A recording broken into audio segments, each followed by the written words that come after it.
Bonsoir à tous et à toutes, je suis Clémence Beauvais, coordonnatrice aux événements ORGCQ. Nous sommes ravis de vous retrouver ce soir pour ce webinaire Info Condo, tout ce qu'il faut savoir sur le syndicat de copropriété, en direct sur notre page Facebook. C'est Cynthia Longpin, coordonnatrice service aux membres du RGCQ, et Gabriel Marcoux, conseiller infogestion pour le RGCQ, qui vont être vos conférenciers pour la soirée et qui vont vous éclairer sur les rôles du syndicat de copropriété, ainsi que sur les rapports entre les copropriétaires et le syndicat. Vous allez pouvoir poser vos questions dans le chat ou bien dans les commentaires Facebook et vos conférenciers vont y répondre tout au long de la soirée. Pour les personnes qui sont inscrites sur le site web, sachez que vous allez recevoir l'enregistrement de cette conférence ainsi que la présentation PowerPoint automatiquement par courriel dans les prochains jours. Puis pour les personnes qui nous rejoignent sur Facebook, vous allez pouvoir recevoir ces éléments également. Pour ça, vous allez juste pouvoir m'adresser un courriel. Je vais mettre mon adresse courriel dans le chat. Donc sans plus tarder, je vais laisser la parole à vos conférenciers et je vous souhaite une très bonne soirée. Merci beaucoup, Clémence. Donc, merci à tous d'être présents avec nous ce soir. Donc, le thème de la présentation, c'est tout savoir sur le syndicat de copropriété. Le syndicat de copropriété, c'est un sujet qui est d'actualité, donc c'est pourquoi on aborde le tout. La conférence s'adresse surtout aux nouveaux et futurs acheteurs de condos. Donc, c'est normal si certains d'entre vous, j'ai reconnu les noms parmi les participants, sont déjà membres avec nous. C'est normal si vous trouvez peut-être que l'information est plus présentée de façon sommaire. C'est voulu. C'est pour s'adresser justement à ceux qui sont nouveaux dans la copropriété. Nous allons débuter la présentation avec du contenu, puis terminer ensuite avec la période de questions. Mais si au courant de la présentation, vous avez des questions de clarification, donc on utilise un terme ou du jargon ou un lexique que vous ne comprenez pas ou que vous aimeriez préciser du moins votre compréhension, vous pouvez lever la main ou écrire une question dans le chat, là, puis mon conférencier collègue Gabriel Marcoux va pouvoir m'alerter. On va revenir sur la question rendue là. Puis, on va faire le mieux pour vous assister aussi en direct, mais sinon, c'est sûr qu'on vient aux questions là, à la fin de la présentation. N'ayez crainte. Donc, on commence. D'abord, quelques mots sur le RGCQ. Le RGCQ est un organisme à but non lucratif fondé en 1999. C'est un organisme provincial, mais il y a plusieurs différents chapitres. Donc, il y a des bureaux à Québec, à Gatineau, à Montréal. Puis, on a des copropriétaires membres, des administrateurs et des gestionnaires de copropriétaires qui sont membres chez nous. Il y a également des fournisseurs de services là, dans le milieu de la copropriété que vous pouvez retrouver sur notre site qui sont également membres du RGCQ. On offre présentement nos services à plus de 86 000 unités de copropriété dans la province. Donc, tel que mentionné précédemment, nous aimerions vous demander de noter les questions dans le chat ou dans les commentaires Facebook parce qu'il y en a qui sont avec nous sur Facebook ce soir. Puis, on va aborder la plus grande partie des questions à la fin. Et je vous souhaite la bienvenue à cette présentation. Puis, on va débuter avec le contenu. Merci. Donc, tout d'abord, pour une mise en contexte, pourquoi faut-il s'intéresser à la copropriété? Donc, il est important de noter que la copropriété, ça représente 12 de tous les bâtiments résidentiels au Québec. Puis, il s'agit d'une façon efficace et alternative aux problèmes de l'étalement urbain parce qu'on vient densifier l'utilisation des terrains. Donc, je pense que c'est justement vers les solutions d'avenir pour pouvoir avoir plus accès à la propriété. C'est aussi justement une façon de contrer l'isolement pour certains. Il y en a qui habitent en copropriété au lieu d'avoir une maison seule pour qu'il y ait une vie communautaire qui les entoure. Puis il y a aussi le volet aussi financier, où est-ce qu'on peut distribuer des coûts d'entretien parmi plusieurs personnes. Donc, on n'est pas les seuls à payer pour le toit qu'il y a au-dessus de nos têtes. Là, c'est une copropriété, donc tout le monde fait partie de ceux qui vont payer pour l'entretien, la réparation des parties communes comme le toit. Les définitions. Donc, ça, c'est pour vous aider justement les nouveaux à apprendre un petit peu plus le jargon de la copropriété. Donc, un peu on va entendre le terme copropriété, mais ça veut aussi dire condo, ça veut aussi dire condominium. Donc, c'est tout utilisé de façon interchangeable. Ça se peut aussi que je les utilise de façon interchangeable durant la présentation. Puis, il faut pas avoir peur là, de dire que condo, condominium, c'est des anglicismes parce que c'est vrai aussi. Le bon terme, c'est vraiment copropriété. En termes de copropriété, il y en a deux types. Il y a la copropriété divise, il y a la copropriété indivise. Dans la copropriété divise, c'est là où une personne ou des personnes vont acheter un lot privatif, donc ce qui est appelé un appartement, dans un projet immobilier. Puis, ils vont aussi devenir propriétaires par défaut des parties communes. Puis la copropriété, elle, comme vous voyez dans le schéma, c'est le collectif. L'individu, c'est l'espace de chevauchement entre les deux. C'est là que se trouve la copropriété. Il y a une partie que ça vous appartient à vous individuellement, il y a une partie que c'est le collectif qui vous appartient. Nous, on va adresser notre présentation à ceux qui sont en copropriété divise. On ne touchera pas à l'indivise ce soir. C'est un autre code, c'est d'autres articles du Code civil complètement, donc c'est pas la même gestion. C'est pourquoi je prends la peine de le préciser. Puis, je pense que ça fait pas mal le tour pour le volet copropriété. Sinon, il faut aussi prendre en compte que quand vous achetez un condo, c'est pas juste l'achat de ce qu'il y a entre vos quatre murs, là, c'est l'achat de tout l'immeuble dont vous allez être en partie responsable des travaux là, à venir avec des paiements, ce qu'on appelle des paiements des cotisations, des frais de condo aussi. Donc, c'est pourquoi il est important de regarder l'ensemble de la copropriété, pas juste l'intérieur d'un appartement quand vous voulez acheter un condo. Il faut considérer l'état des parties communes, là, c'est super important. Cynthia, si tu me permets, oui. Donc pour démystifier tout ça, il faut comprendre qu'en moyenne, vous achetez 80% sur votre fraction. Quand vous achetez un condo, vous achetez une fraction, ce qu'on appelle. Vous allez acheter 80% des parties communes, puis environ 20% de parties privatives. Donc, la valeur de votre fraction, celle que vous allez payer devant le notaire, ça va être les quotes-parts des parties communes de la copropriété où vous allez acheter votre fraction. C'est très important de vérifier c'est quoi la valeur des parties communes, sont bien entretenues, sont bien maintenues, la conservation est bien faite. Donc, c'est très important. Merci, Cynthia. Merci à toi. Donc, dernier petit point, quand on parle du syndicat de copropriété aussi, on parle de la collectivité. Donc, on parle de tout le monde et c'est considéré une entité légale auprès du gouvernement. Donc, un syndicat de copropriété fonctionne comme une autre entreprise, mais en étant une personne morale à but non lucratif. Donc, qui est le syndicat de copropriété? C'est une entité juridique qui regroupe l'ensemble de la copropriété. Aux yeux de la loi, une personne morale à but non lucratif immatriculée auprès du registraire des entreprises du Québec. En gros, ce que ça veut dire, c'est quand vous allez acheter votre condo, il va avoir une fiche d'entreprise auprès du gouvernement pour votre copropriété divise et c'est normal parce qu'aux yeux de la loi, fiscalité et tout, c'est considéré comme une personne morale à but non lucratif. Puis, ceci s'est fait au moment de la création du condo. Donc, vous n'avez pas à faire ça au courant d'année. Au courant d'année, vous avez juste le syndicat, du moins, va juste renouveler sa licence et payer des renouvellements. Fait que vous n'avez pas besoin de vous en occuper en tant que tel. C'est fait automatiquement par le promoteur. Après ça, c'est juste de maintenir le tout avec des renouvellements.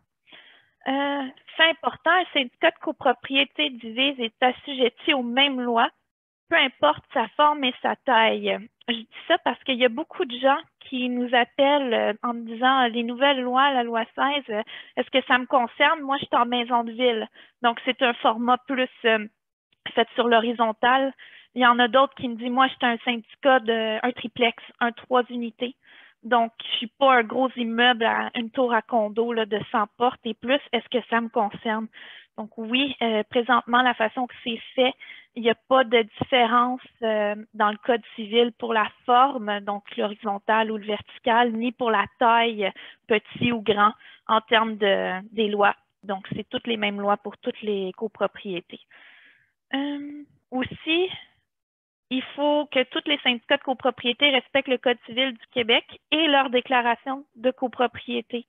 C'est ces deux documents-là qui sont importants en termes de réglementation. Le Code civil vient, c'est un petit peu le squelette de ce qui est la loi en termes de copropriété divise. Puis après ça vient les muscles, la chair, les tendons, tout ce qui fait bouger, tout ce qui fait bouger le syndicat de copropriété, si vous voulez, c'est la déclaration de copropriété. C'est là que vous avez les règlements qui sont propres à l'immeuble, qui vont au-delà du Code civil du Québec, puis qui viennent apporter un peu plus d'âme au syndicat.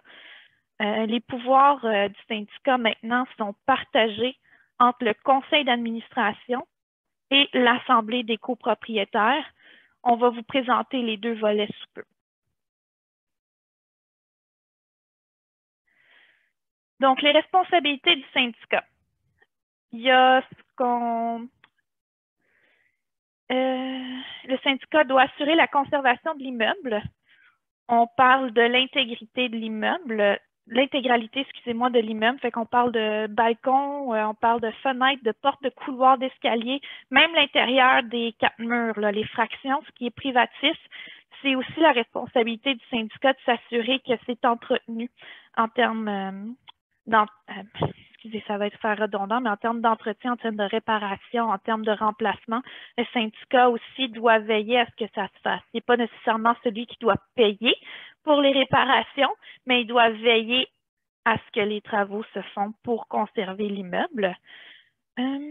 Puis, il doit aussi couvrir une partie des parties privatives dans l'assurance syndicat. Donc ça, on va revenir un petit peu plus tard là-dessus aussi, mais c'est pour vous présenter les responsabilités de façon sommaire. Il y a la conservation de l'immeuble, il y a assurer l'immeuble, voir que les travaux de conservation sont faits. Les opérations d'intérêt commun, ça, on parle ici, mettons, de faire des soumissions ou d'aller récolter les charges communes, donc s'assurer que ça soit fait. Et aussi, très important, le syndicat doit veiller au respect de la déclaration des règlements qui encadrent la copropriété. Donc, c'est le syndicat qui s'assure que tout est fait selon les règles de l'art. Comment le syndicat est-il administré? Bien, après les élections, il y a des gens qui sont élus, donc ils doivent être élus. Ça ne peut pas juste, sauf si la déclaration prévoit autrement. Là, tout ce que je vous dis, c'est de façon générale. La déclaration peut venir apporter quelques petites précisions, comme des fois, ça se fait qu'il y a des gens nominés, mais c'est très rare. Habituellement, c'est une élection qui est faite. Donc, les responsables du syndicat se font élire et deviennent les membres du conseil d'administration.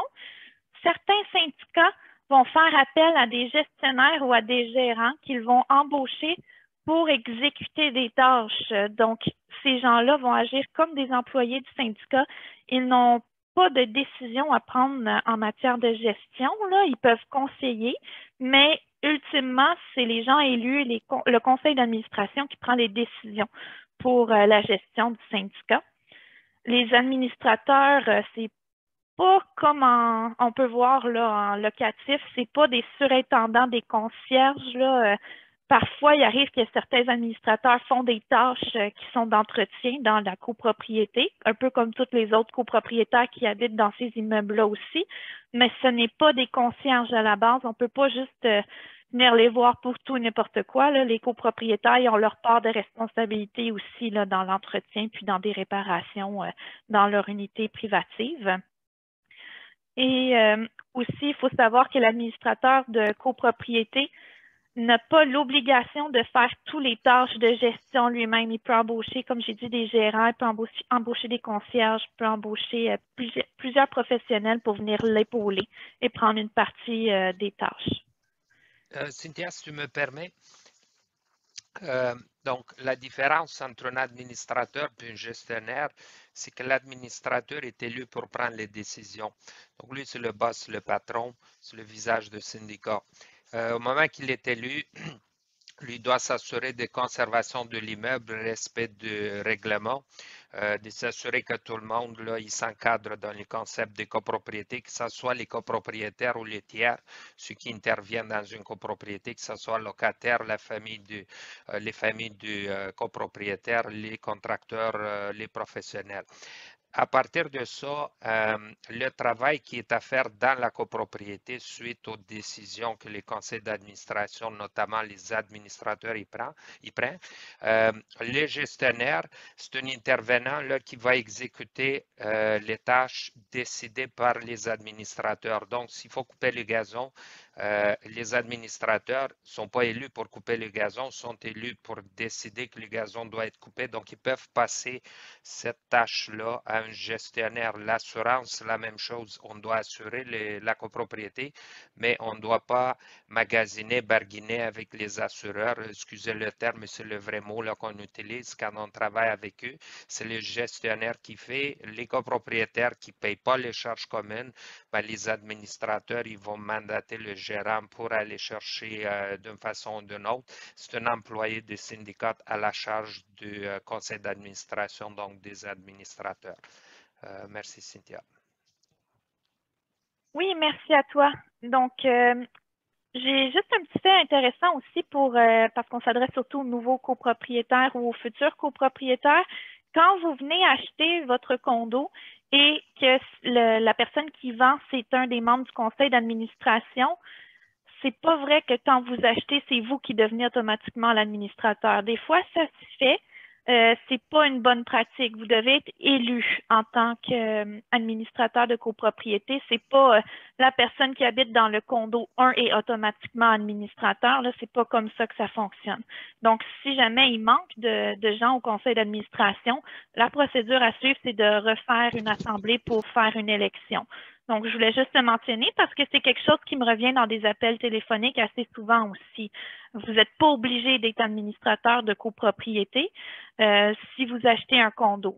Donc, c'est important de le mentionner ce soir ici présentement. Je suis contente de l'avoir pris le temps de le faire aussi parce que ça revient vraiment plus souvent qu'on peut le penser. Diapositive suivante. Donc, le rôle du conseil d'administration. Il doit mettre tout en œuvre pour la conservation de l'immeuble, le respect de la déclaration, les règlements, etc. Aussi, le conseil d'administration doit déterminer le budget prévisionnel et consulter les copropriétaires. Très important, c'est une consultation auprès des copropriétaires. Ceux qui déterminent, qui décident le budget, c'est bien le conseil d'administration. Les copropriétaires n'ont pas de vote décisionnel sur l'adoption du budget. Ils sont consultés, ils donnent leur opinion. Il peut y avoir ce qu'on appelle un vote consultatif.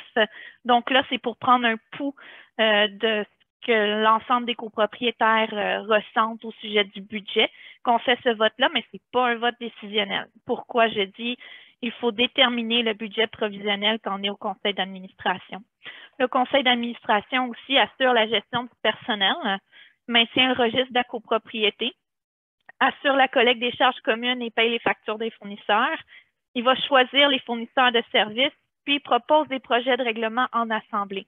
Aussi important ici, il propose des projets de règlement. Dans de très rares circonstances, un conseil peut décider d'implémenter un règlement avant qu'il ait été adopté par l'Assemblée, mais c'est très rare et c'est dans certaines circonstances exceptionnelles.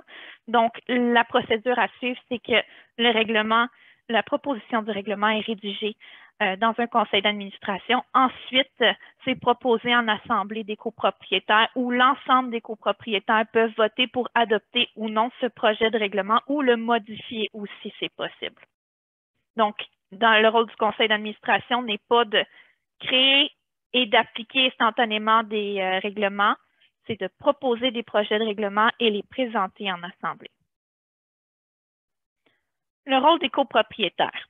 On a vu le volet administrateur, maintenant on va se pencher sur le volet copropriétaire. Les copropriétaires ont le droit de commenter sur toutes les présentations de budget ou cotisations spéciales, mais il faut prendre en note qu'un copropriétaire qui ne paye pas ses frais de condo ou qui n'a pas payé ses cotisations spéciales, il perd son droit de vote. Donc, c'est pas c'est intéressant, disons, d'être à jour dans ses paiements si on veut se faire entendre, si on veut avoir son droit de vote lors d'un projet de règlement. Parce que si vous êtes en défaut de paiement, ben vous n'avez pas votre droit de vote. Puis c'est complètement légal, c'est prévu dans le Code civil. Le paiement des charges communes, c'est une obligation qui est prévue par la loi. Donc, les copropriétaires ont un droit de vote sur l'élection des administrateurs, mais ils peuvent aussi décider de donner une procuration à une personne de leur choix pour les représenter lors de l'Assemblée. Si vous ne pouvez pas être présent ou votre conjointe ne peut pas être présent, alors vous pouvez donner une procuration à un ami, à un voisin, vous pouvez donner une procuration à n'importe qui en réalité. Ça n'a pas besoin d'être quelqu'un qui habite physiquement dans la copropriété. Tant que vous écrivez dans votre document, je donne mon droit de vote, mon droit de parole en assemblée à la personne X qui va me représenter lors de cette assemblée. Là, ça va tenir, ils peuvent vous représenter. Donc, vous allez vous faire entendre pareil, même si vous n'êtes pas présentement physiquement sur place. Et aussi, vous avez la responsabilité de payer les charges communes. Fait que même si vous avez fait une procuration, puis vous envoyez quelqu'un à votre place à l'Assemblée, si vous n'avez pas payé vos frais de condo, ben cette personne-là, elle ne peut pas voter non plus. Là. Il faut prendre ça en compte. Il faut vraiment, l'obligation principale, c'est de payer ses frais de condo, ses charges communes. Après ça, vous avez tous les droits de parole en Assemblée, le droit d'élire des gens, le droit de vote dans les projets de règlement. Vous devez aussi, comme copropriétaire, avoir votre assurance pour tout ce qui est des améliorations dans votre copropriété et aussi votre responsabilité civile. Ça, c'est nouveau dans la loi. Dépendamment du nombre d'unités dans le condo, vous devez avoir un nombre minimum de couverture en assurance responsabilité civile. Ça, c'est le genre de questions qu'on peut aborder là, plus tard avec un conseiller infogestion dans notre cadre d'offre de service, là, mais c'est pour vous sensibiliser au fait que vous devez aussi avoir une responsabilité civile, pas juste une assurance biens et meubles et qui couvre votre unité.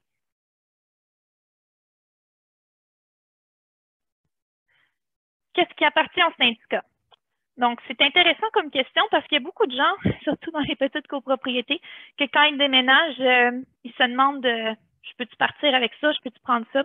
Puis c'est arrivé qu'il y a des gens qui me disent ils sont partis avec tout l'aménagement extérieur, toutes les pots de fleurs parce que la personne habitait au balcon, donc au rez-de-chaussée, puis elle s'est dit bah ça fait toute partie de ce qui m'appartient. Puis elle est partie avec toutes les pots de fleurs, tout l'aménagement paysager du syndicat de copropriété.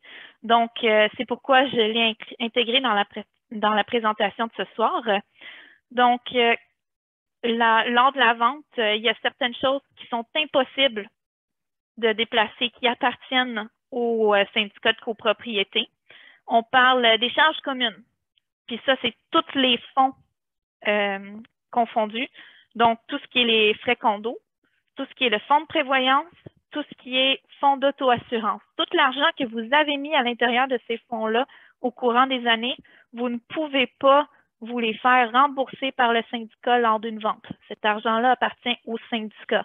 Il y a des façons de régler ça avec un notaire lors de la vente et le copropriétaire, mais ça appartient pas au syndicat, ça appartient aux vendeurs et aux nouveaux acheteurs. Donc, le syndicat garde les fonds des charges communes, peu importe si c'est des fonds de prévoyance, fonds d'auto-assurance, fonds communs, des cotisations spéciales, ça appartient au syndicat de copropriété. Tous les biens meubles aussi qui appartiennent au syndicat, comme un bureau d'administration, du mobilier dans l'ordre d'entrée. Je parlais des pots de fleurs, ça peut être des ordinateurs, ça peut être un local comme une conciergerie. Puis ça, je prends le temps de le mentionner aussi parce qu'il y a des promoteurs aussi lors d'une transition du promoteur vers le syndicat de copropriété qui vont vouloir garder certains biens meubles ou peu importe qui appartiennent au syndicat. Donc, c'est pourquoi j'en fais mention ce soir. C'est pas nécessairement pour les copropriétaires. Les biens meubles, là, ça arrive parfois, mais c'est surtout pour le volet promoteur. Les assurances. On approche aussi de la fin de la présentation. Je sais que c'est peut-être un peu lourd en termes de contenu. J'ai essayé de le vulgariser, mais c'est difficile de prendre un sujet aussi large et de le condenser. Donc, je vois qu'il n'y a pas beaucoup de questions jusqu'à présent. Je vais prendre ça comme un bon signe. Mais on approche de la fin. Là, on va pouvoir venir à vos questions bientôt. Donc, les assurances. Cette section, c'est pour vous présenter les différences entre le syndicat et le copropriétaire. Pour les nouveaux copropriétaires, les futurs acheteurs, il est important de noter que la copropriété, excusez-moi, comme vous, comme copropriétaire, vous devez assurer les améliorations. Puis là, j'ai mis un astérix dans la diapositive. Vous pouvez voir que valeur de reconstruction à gauche du côté syndicat, il y a un astérix. Puis que du côté copropriétaire, à droite, il y a amélioration qui est un astérix. Tout ça, c'est en lien avec l'unité de référence, la description des parties privatives. Ça, c'est un document qui indique qu'est-ce qui est couvert par la police d'assurance syndicat de copropriété. Donc, à la base, à l'intérieur des 4 murs de l'unité privative, c'était quoi qui était inclus par le promoteur ou dans les plans et de vie là, de construction initiale, qu'est-ce qui n'est pas une amélioration.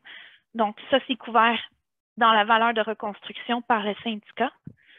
Tout le reste, toutes les améliorations, que ce soit des comptoirs en granit qui ont été ajoutés par d'autres résidents avant vous, que ce soit modifier des planchers pour mettre de la belle céramique au lieu de mettre un prélat, bien ça, c'est considéré des améliorations dans ce cas-là. Puis c'est vous, comme copropriétaire, qui devez payer la valeur de ces biens-là, ces améliorations-là.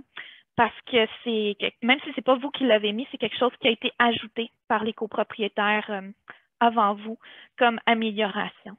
Donc, j'ai pris le temps de l'expliquer plus en profondeur.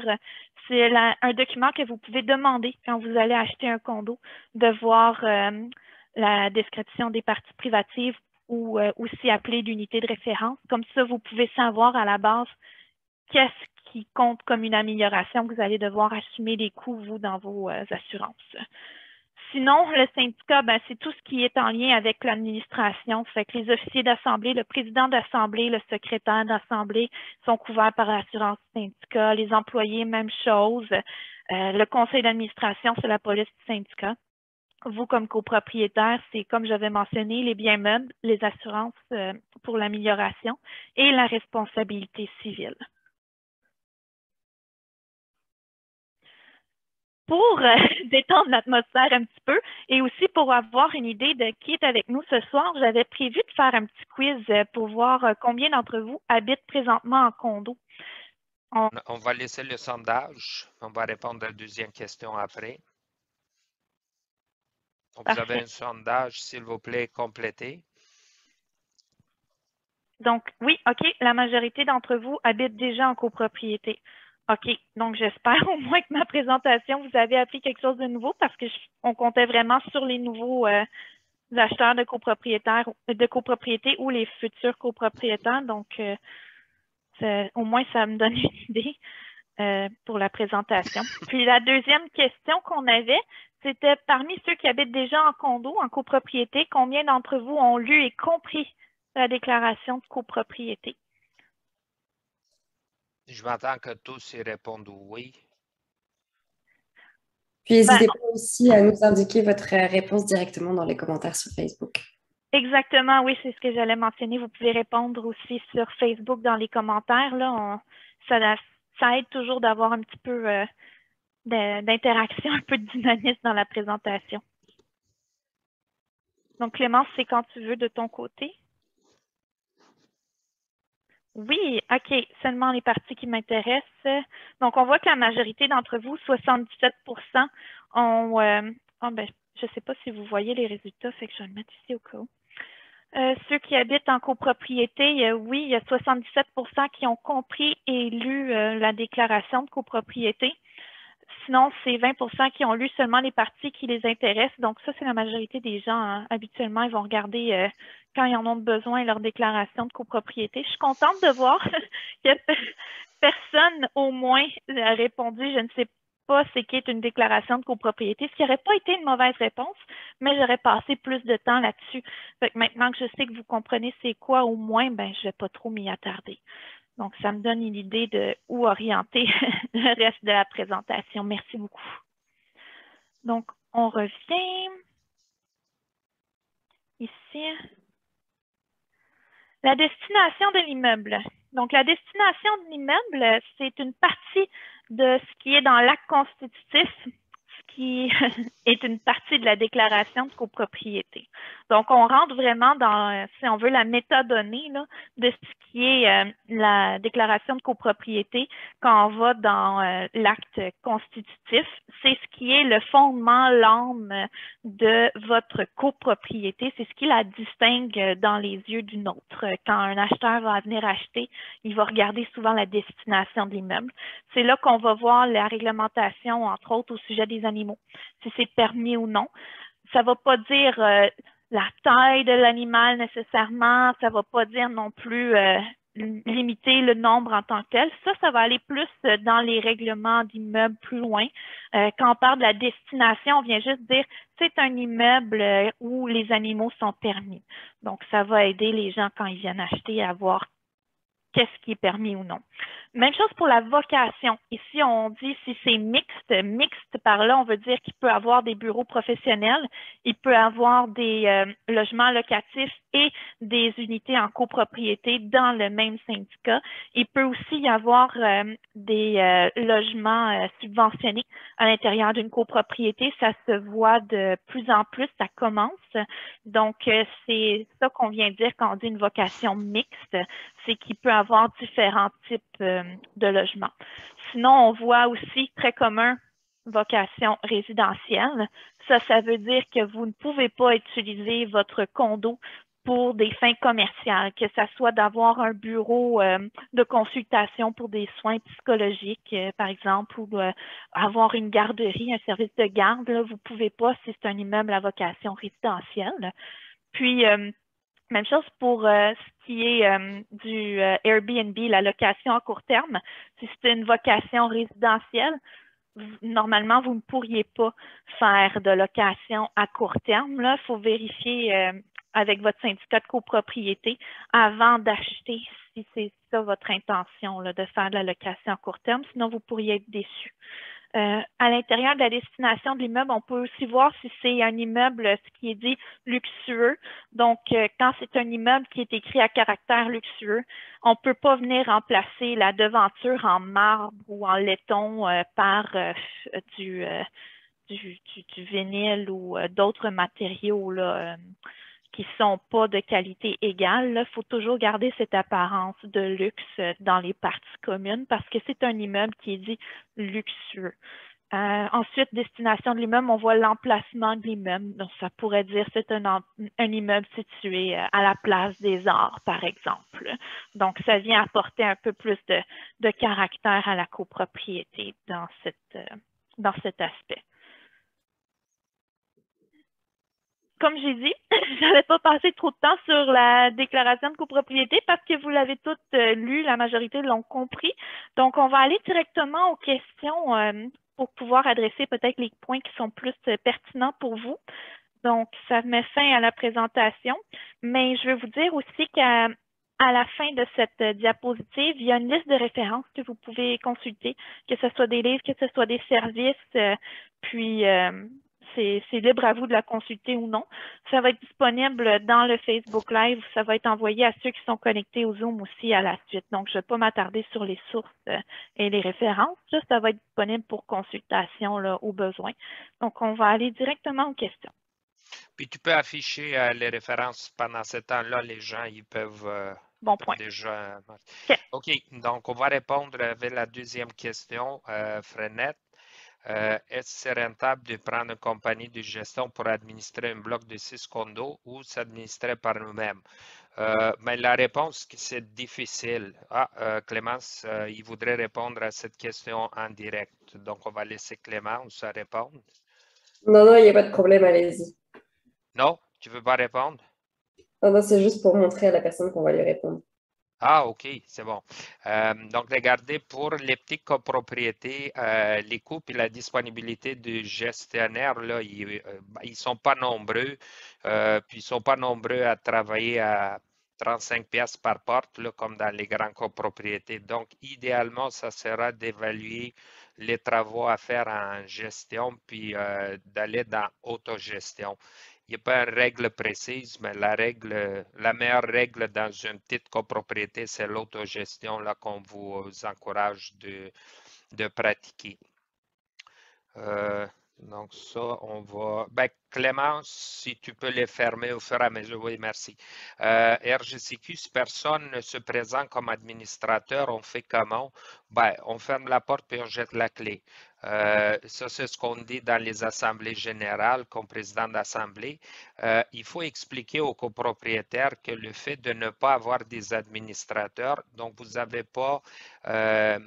les personnes qui peuvent aller à la banque, vous n'avez pas les personnes qui peuvent parler avec les assurances, vous n'avez pas de mandataire pour regarder les sinistres, pour regarder les litiges.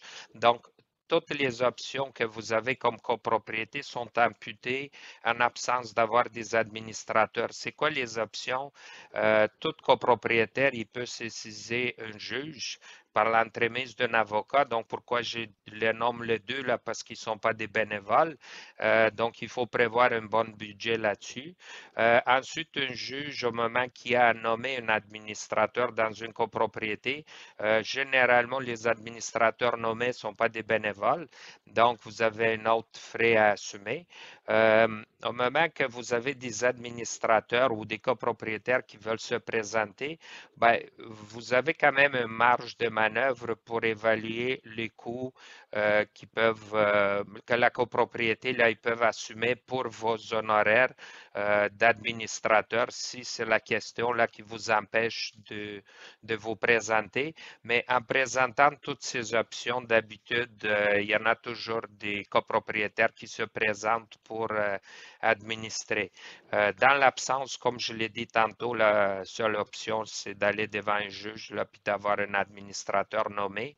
L'administrateur nommé, c'est sûr qu'il ne vous demandera pas combien vous voulez payer par mois là, ou par année.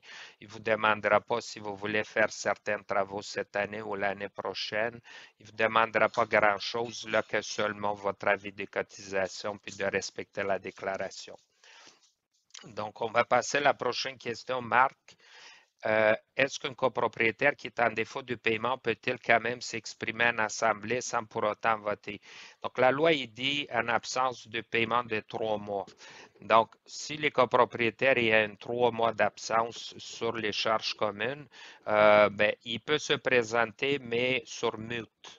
Donc, il ne peut pas participer, il ne peut pas poser des questions. Il peut regarder. Certaines déclarations interdisent même la participation des copropriétaires. Donc, il faut voir dans votre déclaration qu'est-ce que c'est précisé là-dessus. Ce que c'est important, là, parce qu'il y avait une pratique avant que la loi y change en 2020. Un copropriétaire qui était en défaut de 3 mois, ben, juste avant l'Assemblée, il payait 1 mois. Donc, il n'y avait plus 3 mois de retard, il y avait juste 2. Donc, il regagnait d'une façon ou d'une autre ses droits de s'exprimer. Puis d'habitude, il ne s'exprimait pas dans le même sens que tout le monde. Donc, j'essaie de rester poli. Aujourd'hui, la loi, il dit, si tu veux participer au débat, il faut que tu payes tes 3 mois pour pouvoir recommencer à être en retard, là, puis réutiliser tes droits, il faut que tu payes tes 3 mois. Donc, un copropriétaire qui n'a pas payé ses charges communes pendant 3 mois, il ne peut pas participer à l'Assemblée de façon active, il peut juste regarder. La façon que certains gens ils peuvent payer, ils peuvent arriver à l'Assemblée, puis ils vont faire un chèque. Ce n'est pas un paiement, là, parce que si le chèque est rebondi, le paiement n'est pas effectué. Il faut que ça soit de concret. Puis de concret, il y a 3 façons, cash, en argent ou comptant. Moi, je n'en vois pas d'autres. Donc, là, on va passer à la prochaine question. Robert Caron, le CA peut-il demander aux copropriétaires de fournir une preuve d'assurance responsabilité? Effectivement, le CA étant la charge de valeur de reconstruction de l'immeuble, étant à la charge d'effectuer toutes les opérations d'intérêt commun dans la copropriété, ils doivent s'assurer que dans les cas de couverture de la franchise d'assurance, qui normalement est assumé par les copropriétaires responsables de sinistre, tel que la loi y prévoit, il doit avoir une preuve de l'assurance responsabilité de cette copropriétaire. Idéalement, ça sera d'avoir un règlement d'immeuble qui oblige les copropriétaires à fournir une preuve de renouvellement des polices d'assurance chaque fois que l'assurance est renouvelée. On va passer à la prochaine question. Marc, est-ce que l'assurance, conseil d'administration et officier d'assemblée sont deux assurances distinctes? Oui, c'est deux assurances distinctes. À partir du changement législatif, le syndicat, le conseil d'administration, il y a l'obligation, puis les assureurs aussi qui travaillent avec les copropriétés, ils ont l'obligation d'assurer les officiers d'assemblée. Également, vous devrez vérifier pour les petits copropriétés, on parlait tantôt, par exemple, vous avez un copropriétaire qui coupe le gazon, vous avez un copropriétaire qui nettoie les gouttières, qui vérifie le toit, whatever, des opérations faites dans l'intérêt du syndicat, devrez vous assurer que la responsabilité civile est couverte. Quelqu'un qui enlève la neige puis accroche une auto, quelqu'un qui nettoie les gouttières puis tombe, c'est qui paye pour ça? Donc, vous devrez vous assurer que les intervenants qui travaillent dans le sens du syndicat, surtout les copropriétaires, ils sont assurés, pas juste les officiers puis les conseils d'administration. On va passer à la prochaine question. Je vais Jacinthe, mais il est disparu. Juste un instant. Jacinthe, là, je ne vois plus la question. Idéalement, ça sera de nous le reposer. Il y a un spectateur anonyme. Doit-on documenter toutes les demandes, commentaires des copropriétaires? Ça dépend. Il y a des demandes qui font partie de certains dossiers. Il y a des demandes là, qui ne sont pas d'importance pour la copropriété. Donc, ça, c'est un jugement des administrateurs. Les administrateurs, ils doivent classifier toutes les demandes qui sont en lien avec ce que la déclaration y prévoit, tout ce que c'est en lien avec les registres des copropriétés, tout ce que c'est en lien avec des sinistres, avec des litiges. Donc, toutes ces choses-là, ils doivent être gardées. Le syndicat, le conseil d'administration, il doit garder. Doit-on documenter? Ça, c'est répondu. J'imagine, Clémence, que tu voulais dire qu'on réponde. On a une question en fait de Facebook. Le Oui, président a-t-il plus de responsabilités que les autres administrateurs du syndicat? donc le président, vice-président, trésorier, c'est un titre qu'on se donne pour faire fonctionner les conseils d'administration. Une fois élus, tous les administrateurs ils ont les mêmes obligations, les mêmes responsabilités, les mêmes pouvoirs. La façon que ça fonctionne, un conseil d'administration, c'est que les administrateurs, que ce soit 1, 2, 3, 4, 5, 6, whatever, 7, la décision est prise au moment que la majorité des administrateurs sont en accord avec la décision. Si une décision n'est pas au goût d'un administrateur, puis il ne veut pas être impliqué dans la décision, donc même s'il est contre la décision majoritaire, il doit se désister. Donc, un administrateur qui n'est pas en accord avec la décision majoritaire, lui doit se désister par écrit pour éviter d'être impliqué dans une décision là, qui peut lui entraîner sa responsabilité civile. S'il ne le fait pas, même s'il n'était pas en accord avec la décision des autres administrateurs majoritaires, il devient responsable. Donc, qu'il soit président, trésorier, vice-président, peu importe, la décision majoritaire des administrateurs implique tous les administrateurs de façon égale. La question de PG, la durée de mandat des administrateurs est selon Code civil du Québec ou déclaration de copropriété. Donc, la déclaration de copropriété, je n'ai pas vu aucune déclaration qui ne spécifie pas la durée puis la façon qu'un administrateur doit être élu. Donc, vous avez une rubrique dans votre déclaration de copropriété. Si ça existe, faites-nous signe, là, c'est pas normal. Pour Charlotte Ouellette, est-ce que le conjoint d'un copropriétaire peut assister et intervenir à une réunion de CA? Normalement, l'assemblée des copropriétaires, c'est une assemblée des copropriétaires, pas des conjoints des copropriétaires. Malgré ça, le président, il peut décider de laisser participer les conjoints des copropriétaires, parfois les professionnels d'un copropriétaire, mais il doit garder le fait que cet participant-là, il n'a pas le droit de s'exprimer. Il va être spectateur sans avoir le droit de parler ou de poser des questions. Mais c'est toujours le rôle du président d'assemblée d'évaluer si il veut accepter ou pas, ou l'assemblée des copropriétaires elle-même à la majorité. Je veux juste faire une Oui, intervention parce que la déclaration de copropriété aussi, j'ai déjà vu qu'il y a des règlements qui viennent encadrer ça. Donc, il y en a dans les déclarations de copropriété qui parlent des invités aussi aux assemblées. oui, puis le président, là, il va respecter tous ces règlements-là. Donc, à l'Assemblée, référez-vous au président, référez-vous à l'Assemblée des copropriétaires. Spectateur anonyme, qui doit m'inscrire? Hein? Qui doit m'inscrire pour les webinaires? J'ai des problèmes. Donc, ça, je pense, Clémence, je te le laisse. Ça va être pour toi. Je ne suis pas sûre de bien comprendre la question de la personne qui a posé la Ben, il y question. a quelqu'une, je ne sais pas si vous voulez, j'imagine que c'est facile de s'inscrire. C'est gratuit. Euh, de toute façon, le séminaire est enregistré, donc les gens qui n'ont pas eu la possibilité de s'inscrire ou qui n'ont pas eu la disponibilité vont pouvoir voir l'enregistrement. On va passer la prochaine RGCQ. De quoi les administrateurs sont-ils légalement responsables? Ben, les administrateurs, il y a une bonne liste, comme Cynthia est présentée tantôt là, dans euh, l'acte constitutif.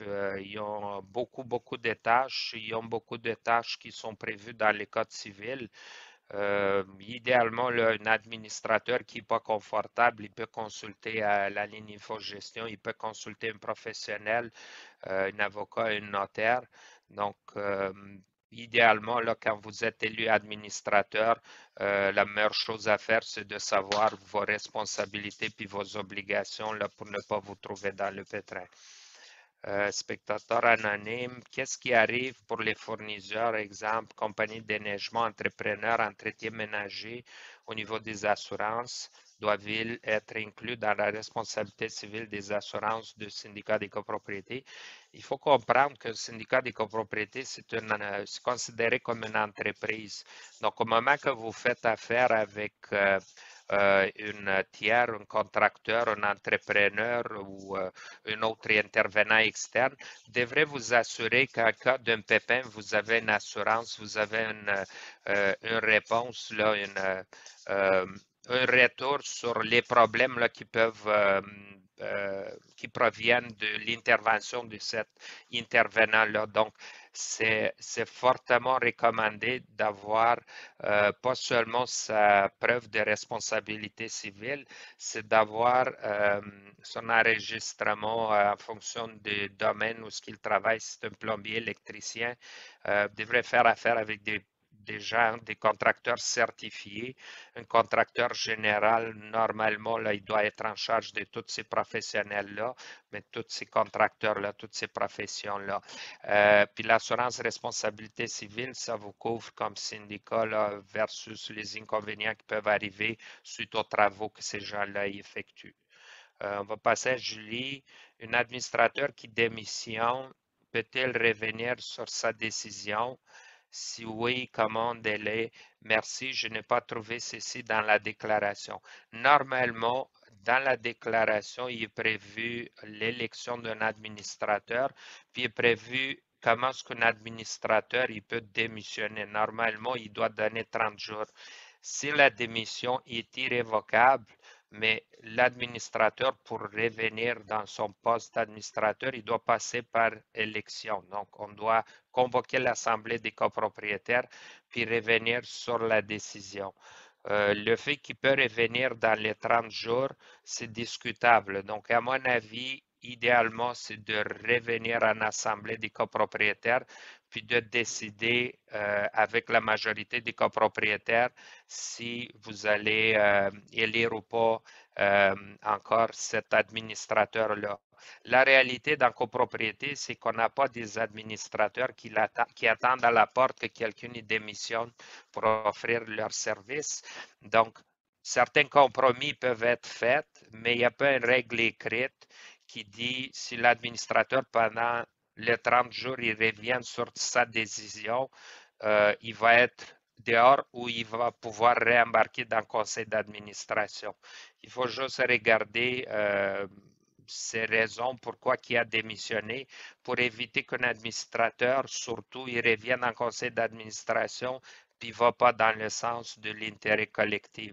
S'ils reviennent dans le sens de l'intérêt collectif, mais les autres administrateurs, je considère qu'ils peuvent avoir l'aspect de prudence et de diligence là, de faire fonctionner le syndicat pour éviter de se mettre dans une situation là, difficile où un manque d'administrateurs peut empêcher le syndicat de prendre certaines décisions majoritaires. On a une autre question d'Alexandre sur Facebook. Quand une copropriété a une compagnie de gestion et que cette compagnie-là ne remplit pas les obligations des administrateurs, est-ce que c'est la faute de la compagnie ou des administrateurs? Il faut comprendre qu'en toutes les situations, les administrateurs sont responsables, donc sont responsables de travaux du gestionnaire. Si les contrats que vous avez faits, conseil d'administration avec la compagnie de gestion, il prévoit des clauses par rapport au non-respect ou autres pour le gestionnaire, mais vous pouvez appliquer ces clauses-là. Il y a souvent là, des clauses de redressement, donc on donne un avis, puis il y a 30 jours pour corriger, sinon on peut résilier le contrat. Donc, généralement, votre façon de négocier ou votre profil là, de conciliation avec la compagnie de gestion pour trouver les raisons pourquoi les gens ils respectent pas une tâche ou ils remplissent pas leurs obligations. Il faut trouver les raisons. Si les raisons sont financières et ne sont pas prévues dans le contrat, vous avez l'option de renégocier le contrat ou vous avez l'option de résilier le contrat. Là, il faut regarder les clauses de résiliation puis les appliquer. Si vous êtes dans l'impossibilité de prendre une décision, idéalement, c'est de consulter un professionnel juridique, que ce soit un notaire ou un avocat, là, pour vous donner des pistes de solutions. Il y a une question de Reine Bertrand. Un administrateur est démissionné. Lors de l'Assemblée spéciale pour réélire un nouveau administrateur, nous pouvons ajouter des points nouveaux à cette Assemblée spéciale, n'est-ce pas? Donc, toute assemblée, que ce soit, donc il y a deux choses différentes. Donc, un administrateur est démissionné. Donc, je comprends, mais je ne vois pas de questions par rapport à ça. Peut-être ça sera bien que vous m'aidez un peu là, en ajoutant une autre ligne pour que je fasse le lien entre les deux. Lors de l'Assemblée spéciale pour réélire un nouvel administrateur, nous ne pouvons ajouter des points nouveaux à cette Assemblée spéciale, n'est-ce pas? Donc, vous ne pouvez pas ajouter des points qui doivent être votés. Vous pouvez ajouter des points qui peuvent être discutés, qui peuvent être consultés ou autre chose, mais vous ne pouvez pas voter.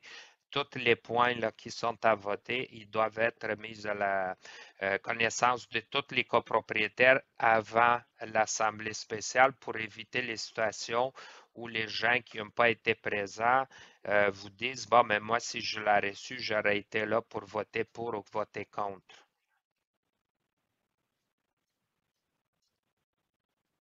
Donc, il n'y a pas eu d'ajouts. On fait le tour de la plupart des questions. En tout cas, si vous avez d'autres questions, n'hésitez pas à faire appel au service des conseillers InfoGestion aux consultations juridiques. Si vous êtes membre, vous pouvez directement accéder à ces services depuis notre site web.